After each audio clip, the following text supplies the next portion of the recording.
महाराष्ट्रामध्ये ज्यांनी सुराज्य निर्माण केलं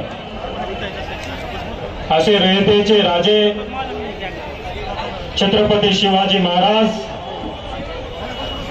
आरक्षणाचे जनक छत्रपती शाहू महाराज, घटनेचे शिल्पकार प्रज्ञासूर्य डॉक्टर बाबासाहेब आंबेडकर, हजरत अली टिपू सुलतान, माता रमाई, साहित्यरत्न अण्णाभाऊ साठे, अहिल्याबाई होळकर या सर्व महापुरुषांना मी प्रथम वंदन करतो।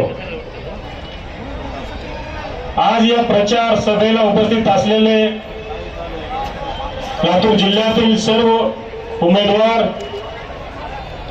लातूर शहरातील उमेदवार विनोदभाऊ खटके, निलंगा मतदारसंघाचे उमेदवार मंजुषाताई निंबाळकर, उदगीर विधानसभेचे उमेदवार डॉक्टर साहेब आणि औसाचे उमेदवार, या सर्वांच्या उपस्थितीत हा कार्यक्रम आपल्या समोर होत आहे। या सभेला उपस्थित असलेले लातूर शहरातील, लातूर ग्रामीण मधील सर्व मतदार बंधू आणि भगिनींनो, या ठिकाणी उपस्थित बौद्ध महासभेचे सर्व पदाधिकारी, पत्रकार बंधू, मंचावरील सर्व सन्माननीय पदाधिकारी, शहराध्यक्ष, महिला शहराध्यक्षा, मराठवाडा महासचिव माननीय संतोष भाऊ सूर्यवंशी, आकाश इंगळे, मित्रांनो, आताच आपल्याला श्रद्धेय बाळासाहेब आंबेडकरांनी अगदी थोडक्यात मोजक्याच शब्दामध्ये ही निवडणूक आपल्याला कशासाठी लढायची आहे, ही निवडणूक आपल्याला का महत्वाची आहे याबद्दल विवरण केले आहे। मित्रांनो, मी लातूर ग्रामीण विधानसभा 234 या मतदारसंघातून वंचित बहुजन आघाडीच्या माध्यमातून ही निवडणूक मी लढत आहे। आपण हा जर मतदारसंघ बघितला, मागच्या निवडणुकीच्या वेळेस जे उमेदवार तिथून निवडून आले ते उमेदवार दवाखान्यामध्ये ऍडमिट होते आणि कुठलाही प्रचार न करता लातूर ग्रामीण मधून ते निवडून आले। पण आज आपण बघतोय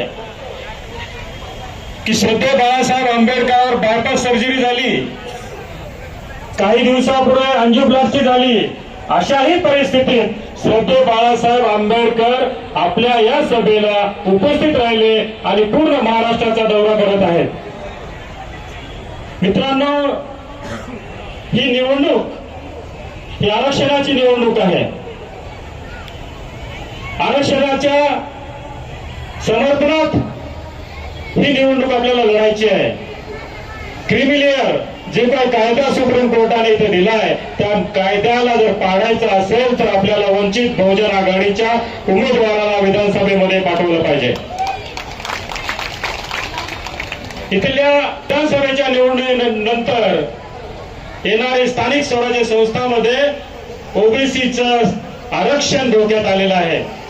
मला वाटत नाही की ही निवडणूक झाल्यानंतर इथलाही कुठलाही ओबीसी सरपंच होऊ शकणार नाही, कुठलाही ओबीसी ग्राम सदस्य होणार नाही। तर ही निवडणूक ह्या लोकांनी आपल्याला अशा परिस्थितीत ठेवली आहे की इथं आपला कुठलाच मार्ग आपल्या समोर ठेवलेला नाहीये। लातूर ग्रामीण मध्ये तर माझी निवडणूक ही 2 आमदाराच्या विरोधात आहे।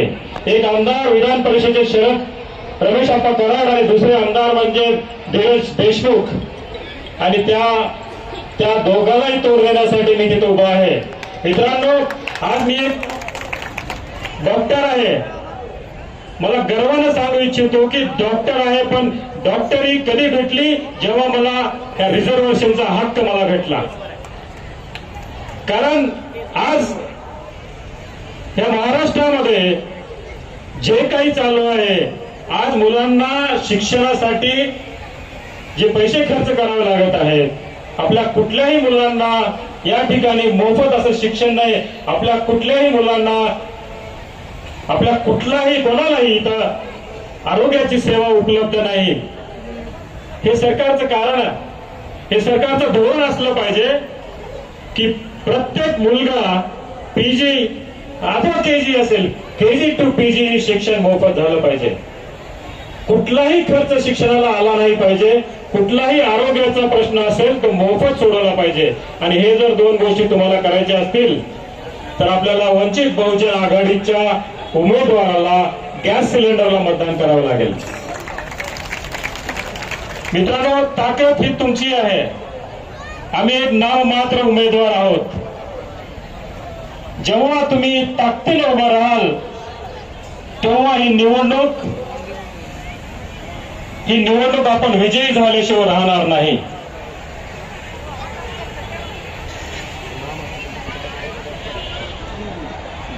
इथं सर्व धनधारके आहेत. सर्वांकडे पैसा येणाऱ्या काळामध्ये पैशाचा पूर राहील. पण एकच सांगतो, कोई बोतलों के सहारे खड़ा है, कोई नोटों के सहारे खड़ा है. जाकर कह दो उनसे चुनाव वही जीता है जो लोगों को दिलों के हौसले पे खड़ा है. मित्रांनो, आज आपला उमेदवार, आपले जे उमेदवार आहेत ते तळागाळातील लोकांसाठी, त्यांच्या समस्येसाठी उभा आहेत. आपण सर्वांनी या ठिकाणी जिथं गॅस सिलेंडर दिसेल तिथं गॅस सिलेंडरला मतदान करावं. लातूर जिल्ह्यातील सर्व उमेदवार आपण निवडून द्यावेत. गॅस सिलेंडर हे आपलं वंचित बहुजन आघाडीचं चिन्ह आहे. हे चिन्ह आपल्याला या विधानसभेमध्ये एका आमदाराच्या स्वरूपात घेऊन जायचं आहे आणि बाळासाहेबाला आपल्याला मुख्यमंत्री बघायचं आहे. एवढं